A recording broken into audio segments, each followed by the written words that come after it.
When should you communicate with your team on a sensitive issue? And exactly what can you say? Well, the quick answer is sooner than you're comfortable with and as much as you can. But you have to be careful. Confidentiality matters. Leadership responsibility matters. So you're constantly trying to find the line and make sure you don't cross it. Often in a leadership role, you're going to be faced with a situation where you know something before the rest of your team. And you have to work out when to communicate and exactly what to say, depending on the situation. And even when things are confidential or sensitive, there are things you can do. And one absolute must-avoid mistake that you really don't want to make. That's what we're going to talk about today. In your management meetings, you're going to hear stuff about the state of the business, financial position, potential changes, all the sorts of things that management teams have to be looking at. And when the situation is difficult, there's often an impulse to not tell too many people too soon about what's coming. You worry that people will be afraid and hear things like, "We don't want to set hairs running." And sometimes things are really confidential, commercially sensitive, or so impactful that you can't talk about them too widely. And sometimes you can see that a decision is finely balanced and you don't want to commit too early. But when you come out of every management meeting, you have to form a judgment about exactly what to tell your team and when is the right time to bring them up to speed. Because if you get this wrong, you face all sorts of problems. You might let slip a piece of information that hasn't been verified, turns out later not to be true, or say something's going to happen and then a decision goes the other way, and then you look stupid in front of your team. Or worse than this, if the business is in a bit of trouble and you say too much too soon, you might make the situation worse. Sales are down, staff layoffs coming, tell your team about it, they start posting on Instagram, and suddenly your customers think the business is in trouble, stop buying your stuff, and you create a negative spiral that's really hard to get out of. But the problem is, every leadership book or training course will tell you, communicate, communicate, communicate all the time. Keep your people up to speed so they can help shape the response to difficult times and shape their actions to fit management priorities. When there's difficult information to share, and you have that impulse to not tell anyone, in some ways, that's when you most have to get your people on the same page so that you can be working together to tackle the problem. So what do? And what's that must-avoid mistake that you really don't want to make? Well, after every management meeting, I ask myself a little collection of questions about every agenda item and use the answers to shape what I say to my team. Number one, does this matter to my team at all?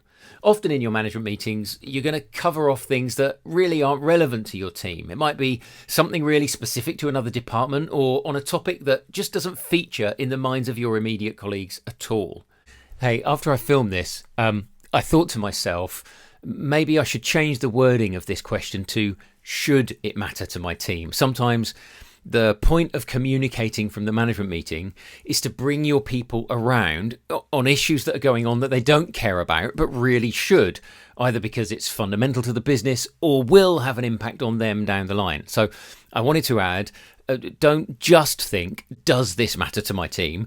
You should also be thinking, should it matter to my team? And do I need to communicate it if it does? Okay, the next question is, number 2, can I just report the discussion and detail word for word? Or do I have to be careful with it?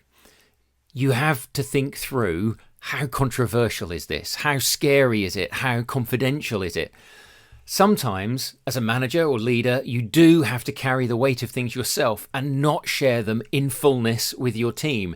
Everything we're talking about here is communicating as much as you can, but you can't just blurt out everything you hear at the management table. For instance, if there's a big argument between 2 of the senior managers, you don't want to go to your team and gossip. Well, then Paul said this and Ian said this, and then Paul got very upset and stormed out. You should not be reporting things like this.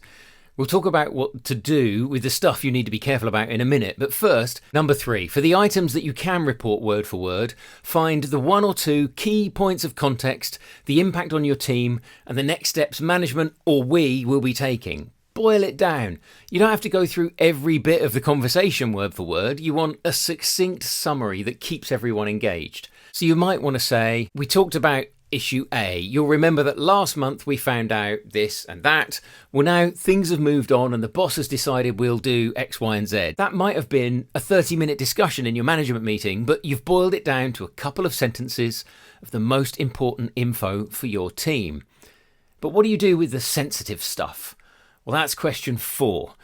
For the be more careful items, what can I say? And you know what? Sometimes the answer is nothing. I said it a minute ago, when you're in a leadership role, sometimes you do have to be the only person in the team who knows anything about it. And you have to carry that weight by yourself and only talk to other people on the management team who know it too. And in those moments, leadership can get lonely. Actually, as an aside here, one of the things I recommend all leaders have is a trusted confidant, someone close to you, maybe in your organization, maybe outside it, but someone that you can talk to about anything and everything, however sensitive it is, and get an honest view from someone who is just on your side. I've got someone like that, and I'm thinking about ways I might be able to provide that for you. Small group stuff, an online leadership coffee club, something like that. If you'd be interested, just grab my leadership upgrade pack from benkosh.com. That'll get you on my mailing list, and I'll be in touch about the ideas shortly. Okay, we're talking about what you can say about those sensitive things, and sometimes it's nothing, but sometimes you can give your team a heads up or start turning their thinking towards the sorts of stuff management are talking about. When I want to do that, what I usually do is, first, point out the relevant context. What's going on internally and externally that everyone knows about anyway or is already in the public domain that is pushing management into a particular way of thinking or towards a particular course of action. Make sure your team are aware of this stuff. Point it out to them explicitly. Management are really looking at the financial situation. The last quarter's figures weren't great. Inflation is still putting pressure on costs. Energy bills going up. And our customers are being more cautious with their spending money. Next, highlight the sorts of things all management teams would be thinking in that situation. It just means we're going to have to be careful. We don't know how serious the situation's going to get, but we're thinking through some options. At which point, your team might ask questions that try to pin you down on something specific. The chances are, though, your management team won't have actually taken decisions on it yet, so you can say that. No decisions have been taken. I don't know exactly what we'll do. We're just going to see how things play out for the next couple of months. Now, your management team might have had really quite detailed discussions about possible mitigations. You might have talked about really specific options. But for now, no decisions have been taken. You genuinely don't know which way things are going to go, so you shouldn't be speculating with your team. For now, it's enough to point your team towards the relevant context while you see how things play out. What happens then, and before we get to that must-avoid mistake, is that you run this process on repeat. After your next management meeting, you run through those questions again for each item on the agenda.